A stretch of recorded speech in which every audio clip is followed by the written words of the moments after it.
Ambo rekat saja malam ni. Kita berada di sini dengan satu kesepakatan bahawa kerajaan negeri yang telah kita bina daripada tahun 2018 sehingga 2023 wajib untuk kita pertahankan bagi penggalian ke seterusnya. Ini kesepakatan kita.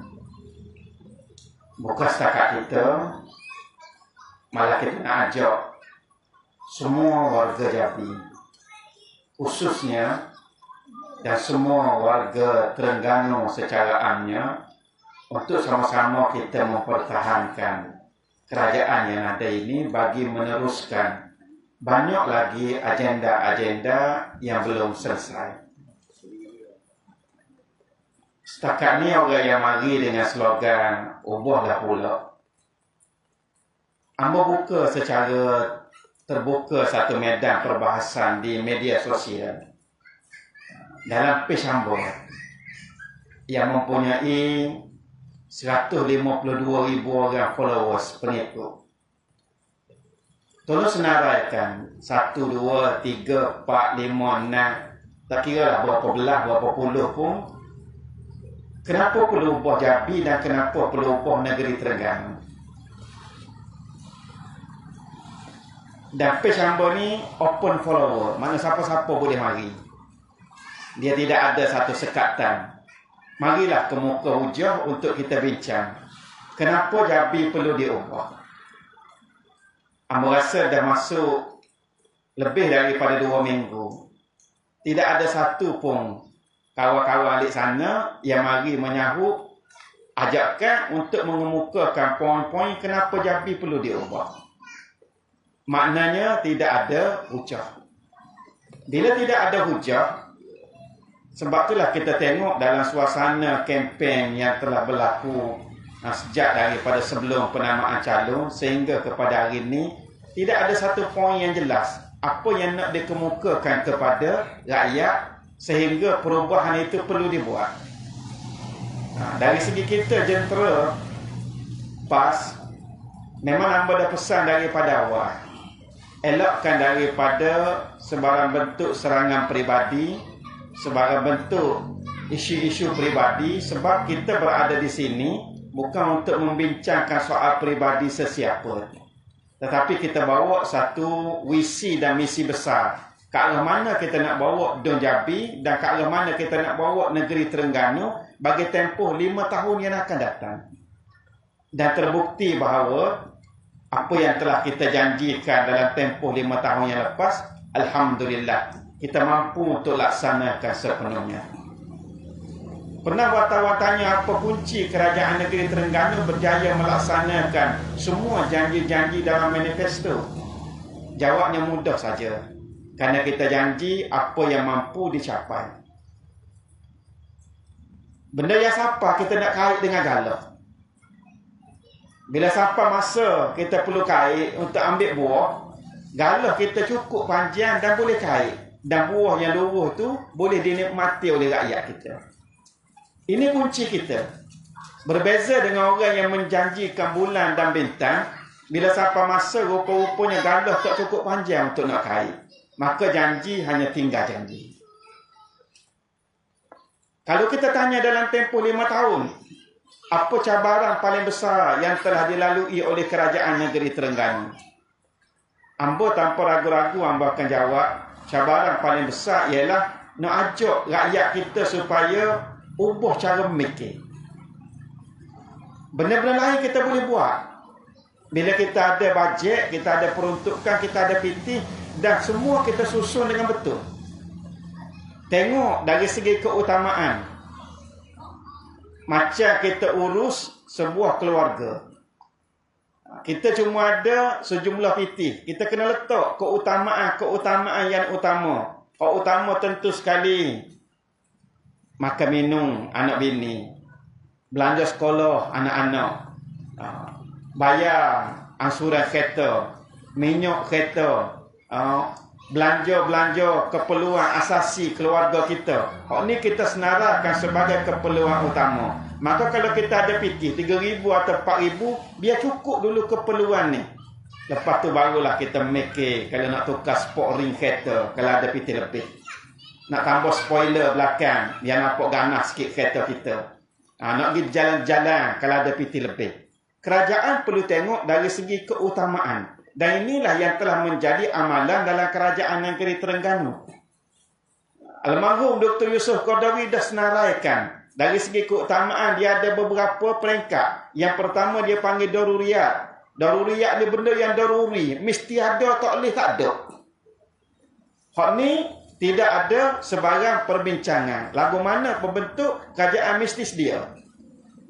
Yang kedua dia panggil hajiat. Hajiat ni benda yang menjadi keperluan. Kalau tak ada, taklah siapa kita mati. Tapi kehidupan dia jadi tidak sempurna. Daruriyat, hak dun watak. Yang kedua, hajiat. Yang ketiga, tahsiniat. Tahsiniat ni benda untuk kita nak comel. Rumah ada dah. Cuma lasir tak ada. Maka ada PT lebih, kita beli lasir. Dan apa biasa sebut kepada adik kakak di Jambi. Contohnya kita cuma ada PT 5,000. Dan kita terima 2 permohonan. Satunya permohonan daripada rakyat kita yang nak buat pembedahan di hospital. Kos dia 5,000. Satu lagi permohonan daripada sebuah seorang nak pasang ekong. Kos 5,000 juga. Nak bui hak mana? Maka tentu sekali kita kena bui ke rakyat kita hak nak buat pembedahan. Hak surah tu ada kipas pun boleh semayat dah. Cuma kalau ada ekong, kau harus selesa. Ni keadaan mudah kita mikir bagaimana kita nak atur perbelanjaan negeri. Kemudian perbelanjaan itu mestilah dengan nilai dia yang sebenar. Dengan nilai dia yang sebenar. Seorang penolong jurutera, kita dibesuk ni, pernah mari tanya, YB boleh kau? Saya nak buat ni, saya nak suruh biar semua benda ni cukup spek. Makna kalau tebal tas taruh ni mesti tebal ni, kalau batu kelikit tebal ni mesti tebal ni pada setiap projek. Boleh ke hamba nak buat gini? Dia kata makna betul, mengikut law. Hamba kata itulah yang sepatutnya. Dia kata sebelum ni tak boleh gitu, dia kata. Sebab kalau buat gitu YB marah. Sebab apa YB marah? Sebab kalau buat betul gitu, kontraktor boleh hutang kurang, komisen pun jadi kurang. Ini benda-benda kecil. Contoh cara mikir yang silap. Maka kita utamakan dia buat kerja betul dengan peraturan betul mengikut kaedah dia. Dan Alhamdulillah, banyak benda kita boleh jimat. Bila kita boleh jimat banyak benda, kita boleh buat banyak perkara untuk rakyat kita. Apa yang kita buat tu tak perlu nak disenaraikan malam ni. Kita semua boleh tengok. Dan dalam kita nak agihkan sesuatu kepada rakyat, di sinilah yang dinyatakan konsep adil. Apa makna adil? Adil dalam bahasa Arab, wada'u syai' fi mahalli. Letak sesuatu pada tempat dia. Adil bukan makna sama banyak. Satu keluarga ada 5 orang anak, kita pergi atas beras kapit. Sekeluarga lagi ada 10 orang anak. Kerana nak berlaku adil, kita atas kapit juga. Kita telah tidak berlaku adil. Hak tu bukan adil. Hak tu dia panggil sama banyak. Adil maknanya meletakkan sesuatu pada tempat dia. Kalau sekeluarga 5 orang nak kita wis kapit, hak 10 orang nak dia kena wis 2. Baru adil namanya. Dan inilah yang kita terapkan dalam sistem pentadbiran kita. Adil bukan makna awak sokong saya tolong awak. Hak tu adil dalam kitab mana dia ngaji gitu. Sebab itulah bila orang nak mari minta bantuan, dia peringkat awal-awal kerajaan dulu, dia selalu ada satu ungkapan. Hamba pun ngunipah juga. Dan bila orang kata hamba ngunipah juga, kita tahu memang dia bukan ngunipah. Sebab orang ngunipah dia tak royak gitu. Hamba kata hak tu tak perlu royak. Hak ni ada dalam kitab lama. Kita tutup dah, kita buka kitab baru dah. Sekarang ni kitab kita ialah i'dilu huwa aqrabu littaqwa. Berlaku adil lah, kerana keadilan itu lebih dekat dengan takwa. Dan kita kena ingat, wa may yattaqillaha yaj'al lahu makhraja wa yarzuqhu min haitsu la yahtasib. Barang siapa yang bertakwa kepada Allah, Allah akan sedia jalan keluar daripada kesulitan. dan Allah akan kurniakan rezeki daripada sumber yang kita tak suka-suka. Ada benda yang Tuhan nak beri kat kita. Yang pertama, Allah nak keluarkan kita daripada kesulitan-kesulitan yang kita lalui. Dan yang kedua, Allah nak kurniakan rezeki daripada sumber yang mungkin pada pemikiran kita manusia, kita tak suka-suka. Tapi ada syaratnya. Syaratnya ialah takwa. Takwa. Dan di antara syarat untuk kita mencapai martabat takwa, i'dilu, berlaku adil lah. Kerana keadilan itu lebih dekat dengan takwa. Ni semua tok mulu kita lalui dalam tempoh 5 tahun. Dan alhamdulillah. Bila hamba pusing gimari masuk kampung, daripada tempoh kempen sampai sekarang ni tak bawa gapo satu sebab peraturan tak dibawa. Kita bawa senyum dengan air liur je. Hamba boleh rumuskan respon umum rakyat kita dalam kampung ni ialah nak undi siapa hak dia berasa boleh tolong dan boleh tukar. Hak ni respon umum. Dia kata kita undi yang mana boleh tukar kat dalam kampung ya. Cara mikir orang kampung kita sangat mudah. Kita tanya siapa dia hak berasa boleh tukar lah ni. Dia kata hak ada lah ni. Ini pengakuan yang jujur. Petang tadi kita pusing ikut kelubi putih. Antara respon yang kita dapat, dia kata hak adalah ni walaupun taklah sempurna tapi kita kenal. Kita kenal. Cuma kalau kita banding hak baik dengan hak buruk, banyak hak baik. Banyak hak baik. Jadi bila banyak hak baik, tak ada sebab untuk kita nak tukar, nak ambil orang yang kita tak kenal, tak tahu lagu mana lagi. Ini cara mikir mudah orang kampung. Dan nampak peranan-peranan sehingga orang kampung mikir bahawa kita yang memimpin sekarang ni adalah tempat boleh tumpang, boleh minta tolong, adalah satu kejayaan berpasukan ataupun berjemaah yang kita lalui bersama. Terutamanya pengorbanan Tok Hulu kita lalui dengan segala sopo serana, perik jerih macam-macam. Cuma tak ada kena sakit jantung je. Dengan allowance cuma RM1,000 sebulan. Orang kampung dia ingat supaya Tok Ngulu ni allowance RM10,000. Dan apa biasa sebut Tok Ngulu kita. Jadi Tok Ngulu ni bukan kerja. Tok Ngulu ni ialah khidmat. Sebab tu kita tak larang Tok Ngulu kita pergi atau reti kerja. Kita taklah suruh duduk rumah. Tunggu orang kampung. Duduk goyah kaki, tunggu orang kampung mari cok borang. Sebab itulah kerja Tok Ngulu. Kita tak pernah kata gitu. Gilah ke mana-mana, yang penting berilah khidmat kepada rakyat kita. Dan khidmat Tok Ngulu kita ni, kadang-kadang kita mikir mari pelik. Zaman Covid dulu, ada rakyat yang WhatsApp pada Tok Ngulu, suruh beli nasi. Siap dia royak, kuah warna kuning. Kuah lain jangan. Pergi cari Tok Ngulu, nasi, gula, kuah warna kuning. Okay. Atas nasi, balik sampai di rumah, WhatsApp pula. Minta maaf Tok Ngulu, makanan kucing tak beli lagi. Beli pula makanan kucing di atas. Sampai setara tu, hok ngecak borang, bukan mari di rumah. Hello Tok Ngulu, nak cak borang, boleh tak mari rumah hamba? Gi Tok Ngulu, gi cak borang rumah ke rumah. Hok orang supah, orang kata tu macam-macam. Dan berucap berbanyak-banyak terima kasih atas 5 tahun yang kita lalui bersama dengan penuh suka duka. Memang tak sempurna. Memang kita akui tidak sempurna. Dia tidak ada kesempurnaan pada manusia. Tapi bila kebaikan itu lebih banyak daripada keburukan, maka hak inilah hak kita kena kekalkan. Ibnu Taimiyah sendiri pun dalam kitab dia menulis, kita nak buat satu perkara, contohnya kita nak cegah suatu kemungkaran, kita kena tengok pertimbangan. Yang pertama, bila kita cegah kemungkaran tu, dia akan timbul banyak baik dan tinggal sikit buruk, maka cegahlah. Ada ketikanya bila kita cegah suatu kemungkaran, dia jadi sama banyak timbul hak baik dengan hak buruk. Hak ni kena mikir lagi. Tapi ada ketikanya bila kita cegah suatu kemungkaran, dia jadi timbul banyak hak buruk daripada hak baik. Hak ni kena hold dulu, stop dulu.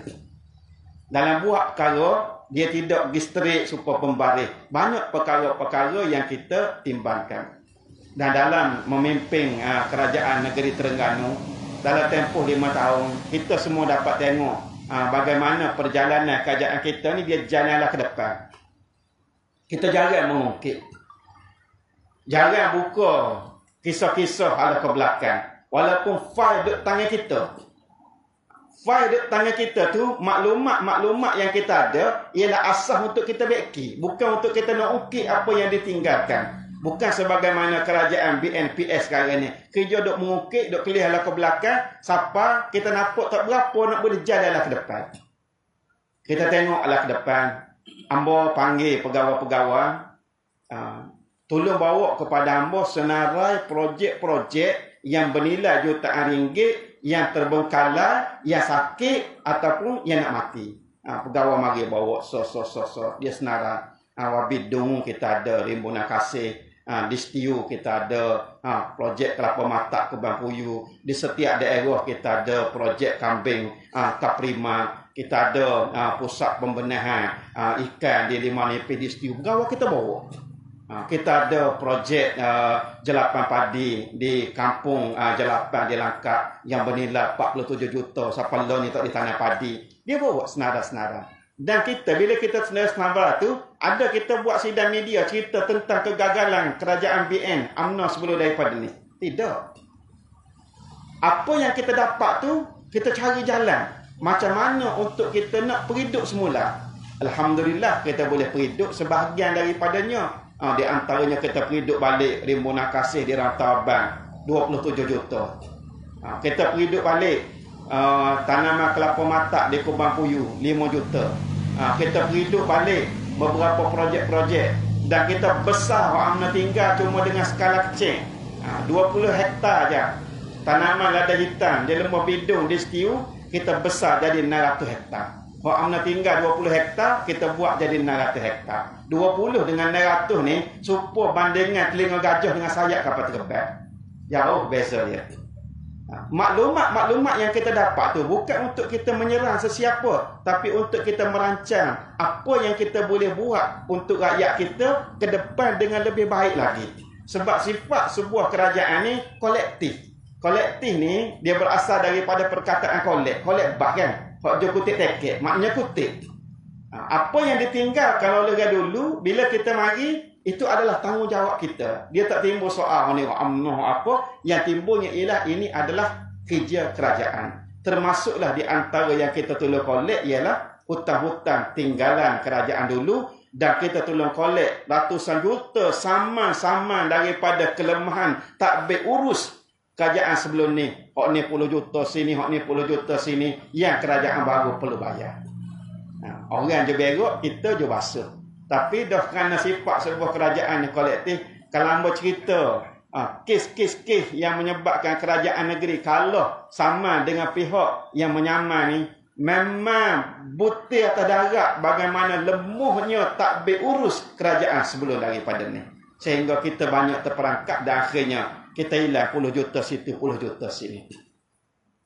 Banyak perkara kalau kita nak ukit balik, tapi bukan kerja kerajaan untuk mengukit. Kerja kita ialah bergerak ke hadapan. Cuma bila orang serang, orang buka fakta, kadang-kadang kita terpaksa jawab. Dan bila jawab ni, ada orang silap. Taklah orang tumbuk sekali, kita ngelik sekali.